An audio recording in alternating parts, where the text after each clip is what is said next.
ಮಾತಾಡ. ಎಣ್ಣೆ ಗುಡ್ಕ ನೀವು ಮಾತಾಡೋದು, ನೀವು ಅಲ್ಲಿಲ್ಲ. ಏಯ್ ಎಣ್ಣೆ ಗುಡ್ಕ ಎಣ್ಣೆ ಗುಡ್ಕ ಎಲ್ಲ ಬೆಂಗಳೂರಲ್ಲಿ ಏನು ಯಾವುದು ಮಾತಾಡೋ, ನಿಮ್ದು ಫ್ರೆಂಡ್ ಗಂಡು ಇದ್ದೆ ಎಲ್ಲ ಎಲ್ಲರಿಗೂ ನೋಡ್ತಾರೆ ವಿಡಿಯೋ. ನಾನು ಯೂಟ್ಯೂಬಲ್ಲಿ ಹಾಕ್ತೀನಿ. ಹಾಕು ನೀವು ಹೇಳು, ಏನು ಮಾತಾಡ ಹಾಕು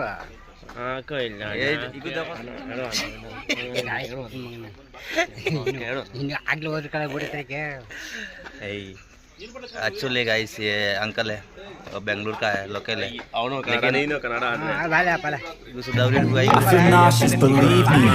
Never had a lot of shit come in. ಅಪ್ಪ ಇವನ್ ಗೋಮಲೆ ಮುಗ್ತಿರಕಲ್ಲ. ಅವನು ನನ್ನ ಬೆಸ್ಟ್ ಫ್ರೆಂಡ್. ಅವನು ಸೊಳ ಮಗನಿ ಅಂದ್ರೆ ಗಂಡು. ಸೀದಾ ಹೊಡಿತೀನಿ.